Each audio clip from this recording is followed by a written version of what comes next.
ഈ കഥയിലെ കഥാപാത്രങ്ങൾ വെറും സാങ്കല്പികം മാത്രം. ചെയ്യില്ല എന്ന് വിചാരിച്ചതാണ്. പക്ഷേ വിവരക്കേട് ആരുടെയും കുറ്റമല്ലല്ലോ. ഒരാളിവിടെ ഉണ്ട്. അതെ അരു, എനിക്കൊരു കാര്യം ചോദിക്കാനുണ്ട്. ആദ്യം കാര്യം ചോദിക്കാം, എന്നിട്ട് നിന്റെ അഭിപ്രായം അറിയാം. നിന്റെ അമ്മയുടെ അനിയത്തി, നിന്റെ അച്ഛൻ്റെ അനിയൻ, ആരെങ്കിലും ഒരാളെ കൂട്ട്. അപ്പൊ ഇവരെ നീ കുട്ടിക്കാലം തൊട്ടേ എന്താ വിളിക്കുക? അമ്മയുടെ അനിയത്തിനെ എന്താ വിളിക്കുക? ചെറിയമ്മ. അച്ഛൻ്റെ അനിയനാ ചെറിയ അച്ഛനാ വിളിക്കുക. അപ്പോ ഈ കുട്ടിക്കാലം തൊട്ടേ ഇങ്ങനെ വിളിച്ച് ശീലിച്ചെങ്ങി പെട്ടെന്ന് നിന്റെ ഭാര്യ അല്ലെ വേറൊരാൾ വന്നാല് നീ എന്താ വിളിക്കുക? നിന്റെ അച്ഛൻ്റെ അനിയനാ ആണ്, അമ്മയുടെ അനിയത്തിനാ ആണല്ലേ? എന്താ മനസ്സിലായോ പ്രേക്ഷകരെ? നിങ്ങൾക്ക് മനസ്സിലായോ? ഞാൻ പറഞ്ഞല്ലോ വിവരക്കേട് ആരുടെയും കുറ്റമല്ലാന്ന്. അതായത് നമ്മുടെ ഗുരുവായൂർ ബസ് സ്റ്റാൻഡ് ചന്ത മേരി ആരാ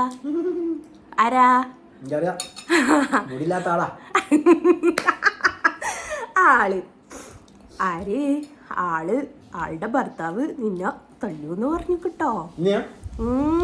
ആ ആളുടെ ഭർത്താവ് അല്ലായിരുന്നു അന്ന് പ്രശ്നം ഉണ്ടാക്കുമ്പോ ആ ആളുടെ കയ്യും പിടിച്ചു പോയത്?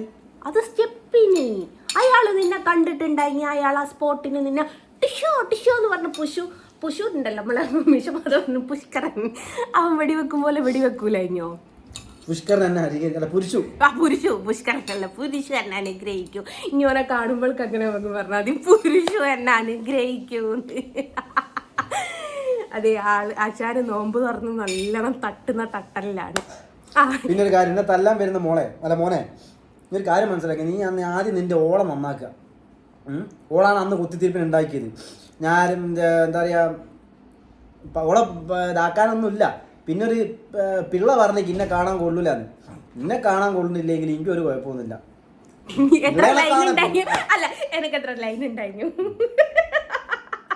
അല്ല, അത് ഈ പിള്ളമാരോട് പറഞ്ഞാലോ. പിള്ളേനൊന്ന് നോക്കിക്കോ. ആ എന്താ പറയാ, പശു അല്ല കുതിരേന്റെ വാലില്ലേ ബാക്കിലല്ലേ, അതേമാതിരി 2 വാല് മുമ്പോട്ട് എടുത്തിടുകയും ചെയ്തിട്ട് പിള്ള ഭയങ്കര ചലിച്ചിരുന്നു. അപ്പൊ പിള്ളക്കുള്ളത് ഞാൻ പിന്നെ പറഞ്ഞോളാം. മുടിയില്ലാത്ത മോളൊരു കാര്യം മനസ്സിലാക്കണം. എനിക്കിട്ട് താങ്ങാൻ എൻ്റെ ഓന കൊണ്ടുവന്നിട്ടൊരു കാര്യമല്ല. നീ ഇങ്ങോട്ട് പ്രതികരിച്ചാൽ ഞാൻ അങ്ങോട്ട് പ്രതിച്ചു. പിന്നെ ഇവിടെ എൻ്റെ അച്ഛനെ വിളിക്കുന്നത്. ഇവക്ക് 40 വയസ്സും എനിക്ക് 30 വയസ്സും അല്ല. ഓക്കും എനിക്ക് ഒരേ ഏജാ. അപ്പൊ ഞാൻ വിളിച്ചു തുടങ്ങുന്ന കണ്ടിട്ടാണ് അവർ വിളിക്കുക. അല്ലാണ്ട് നിന്റെ ഓന നീ ഏടാന്നൊക്കെ വിളിക്കുന്നവരല്ല. മനസ്സിലായോ മുടിയില്ലാത്ത മോളെ? അതെ, ഈ വീഡിയോ കാണുമ്പോൾ പ്രേക്ഷകർക്ക് മനസ്സിലായിട്ടില്ലെങ്കിൽ ഞാനൊരു കാര്യം പറഞ്ഞു തരാം. ഞാൻ ഇന്നലെയോ 2 ദിവസം മുമ്പാക്കാനും ഇവൻ്റെ അച്ഛനെ വെച്ചിട്ടൊരു വീഡിയോ ചെയ്തിട്ടുണ്ടായിരുന്നു. അരുണിൻ്റെ അച്ഛനാണ് എന്ന് പറഞ്ഞിട്ട്.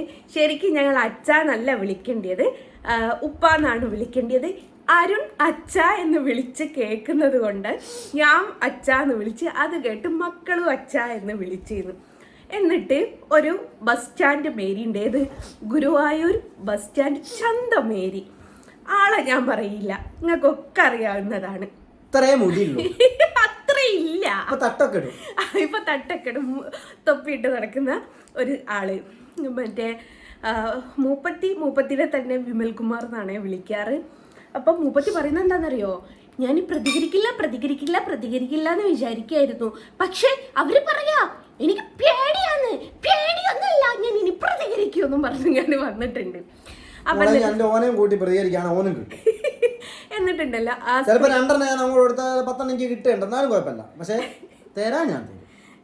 എന്നിട്ട് ആ സ്ത്രീ പറയാണേ, നമ്മളെ കുഞ്ഞിലെ തൊട്ടിട്ട് നമ്മുടെ അച്ഛൻ്റെ അനിയന്മാരെയോ അല്ലെ അമ്മയുടെ അനിയത്തിമാരെയോ ചെറിയമ്മേനോ ചെറിയച്ഛ എന്നൊക്കെ വിളിച്ച് ശീലിച്ച് വരുമ്പോൾ ആ ചെറിയച്ഛനോ ചെറിയമ്മക്കോ ഒരു കുഞ്ഞുണ്ടായാൽ ആ കുഞ്ഞ് വിളിക്കുന്നത് കേട്ടിട്ടാണോ പിന്നീട് നമ്മളവരെ എന്തെങ്കിലും വിളിക്കാനും. ഞാനും ഇവനും 10-40 വയസ്സിന് വ്യത്യാസമൊന്നുമില്ല. ഞങ്ങൾ സെയിം ഏജുകാരാണ്. ഇവൻ വിളിക്കുന്നത് കേട്ടിട്ടാണ് ഞാൻ അച്ഛാന്ന് വിളിക്കൽ തുടങ്ങി. ഞാൻ വിളിക്കുന്നത് കേട്ടിട്ടാണ് മക്കളെ വിളിക്കൽ തുടങ്ങിയത്. ഇവൻ്റെ അമ്മയുടെ ആ ഒരു രീതിയിലാണ് അവരെ കാണിക്കുന്നത്. എന്തിന്? ഇവൻ്റെ വാപ്പയുടെ ഉമ്മാന ഇവൻ അച്ചമ്മേന്നാ വിളിക്കാറ്. അത് ഇവന്റെ ശൈലി, അത് ആർക്കും മാറ്റാൻ പറ്റൂല. ഞാനത് കേട്ടിട്ട് ഞാൻ ഓനോട് ചോദിക്കല് വല്യമ്മ എന്നല്ല, നിന്റെ അച്ചമ്മ എന്ത് പറയുന്നടാ എന്നേ ഞാൻ ചോദിച്ചിട്ടുള്ളൂ. നിന്റെ ചെറിയച്ഛൻ എന്ത് പറഞ്ഞ വാപ്പടാനീനെ പറ്റിയൊക്കെ അങ്ങനെയാണ് ചോദിക്കാറ്. എന്നിട്ട് ഈ മൊയന്താ ഞാൻ ഇന്ന് വെറുതെ കുത്തിരിക്കുന്ന സമയത്ത് സ്ക്രോൾ ചെയ്ത് പോയപ്പോൾ ഈ മൊയന്തൻ്റെ ലാസ്റ്റ് വീഡിയോ ഞാൻ കാണുന്നത് കേട്ടപ്പോൾ പൊന്നാരെ ഗൈസ് ചിരിക്കല്ലാതെ എങ്ങനെ ചിരിക്കാതിരിക്കും? വിവരക്കേട് ആരുടെയും അല്ലെങ്കിലേ അത് വിവരമില്ലാത്തൊരു തള്ളയാ. വിവരക്കേട് ആരുടെയും കുറ്റല്ല. എന്തായാലും ഒന്നും ഉറപ്പാണ്, അതിന്റെ പല രഹസ്യങ്ങളും വന്നുകൊണ്ടിരിക്കുന്നു. അതല്ല വേറെ പെണ്ണായനെ കൊണ്ടാ ഞാൻ അതിന്റെ പുറകെ പോവാതിരുന്നത് എന്താണെന്നറിയോ? ഞാൻ വീട്ടിലോട്ട് ആരെ ഞാൻ വിട്ടിക്കില്ല, എല്ലാരും എന്റെ അണ്ടറിലുണ്ട്. ഞാൻ അതിന്റെ പുറകെ പോവാതിരുന്നത് വെടിപ്പുര വരെ എന്റെ അടുത്തുണ്ട്, അതല്ല അമ്മച്ചിയും ഉണ്ട്. ഞാൻ അതിന്റെ പുറകെ പോവാതിരിക്കുന്നത് എന്തുകൊണ്ടാ വെച്ചാല് അതിന് ദൈവം ഓൾറെഡി ശിക്ഷിച്ചതാണ്.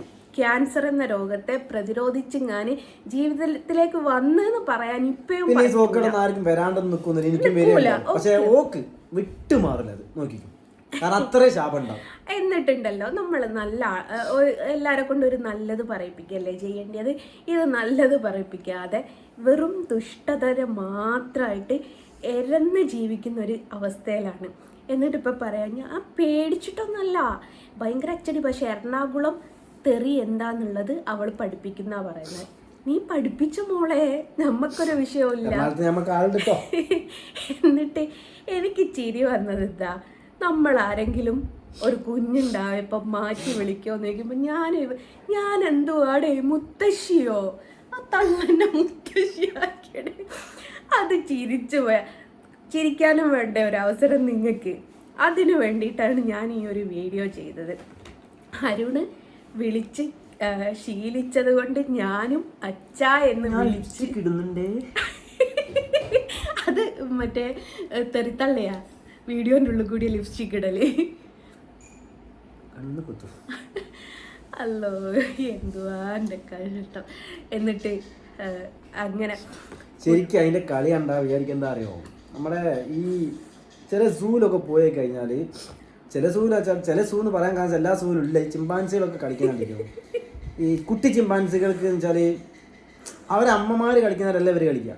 അതേമാതിരിയാ ഒരു ഒരു ഒരു കുഞ്ഞിക്കണ്ണൻ ഒക്കത്തും വെക്കും.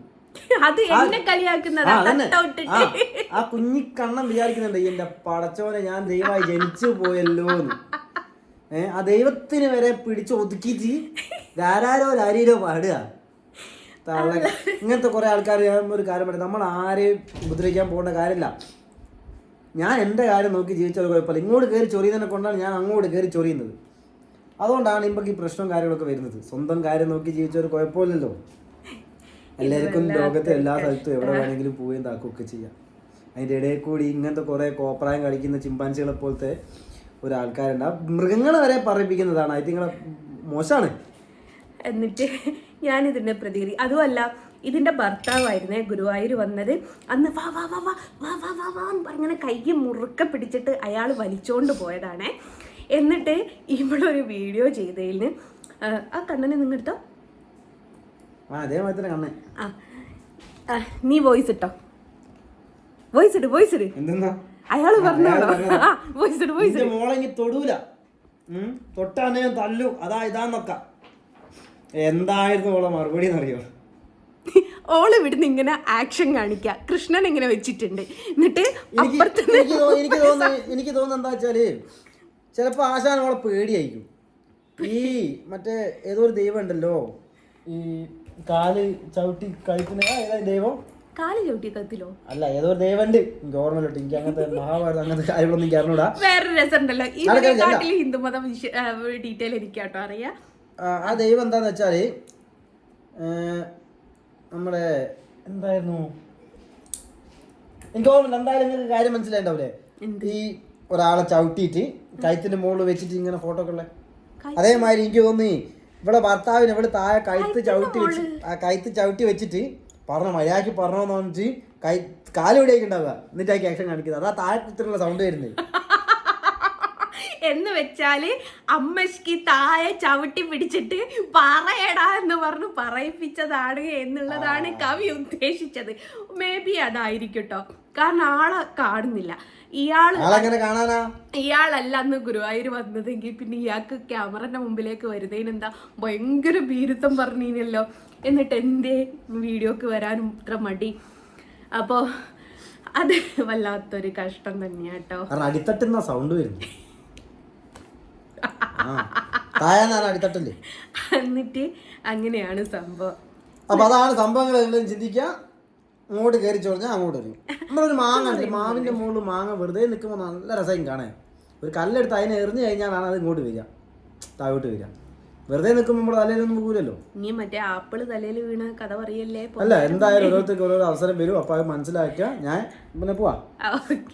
Bye bye. അപ്പൊ അതാണ് ഗൈസ്, ഒരു മൊയന്തത്തരം നിങ്ങളടുത്തൊന്ന് പറയണമെന്ന് കരുതിയിട്ടാണ് ഞാൻ ഈ ഒരു വീഡിയോ കണ്ടത്. ഒരു മൊയന്തത്തരം എന്ന് പറഞ്ഞ മൊയന്തത്തരം എന്ന് പറഞ്ഞാൽ മതി, അത് ആരാന്നുള്ള മനസ്സിലായി. അപ്പൊ ഗുരുവായൂർ ബസ് സ്റ്റാൻഡ് ചന്ത മേരിയെ കുറച്ചെങ്കിലും വിവേകത്തോടു കൂടെ സംസാരിക്കൂ. നിനക്ക് വേണ്ടിയിട്ട് ഡെഡിക്കേറ്റഡ് ആണ് ഈ ഒരു വീഡിയോ കേട്ടോ. ഓക്കെ, അടുക്കടുക്ക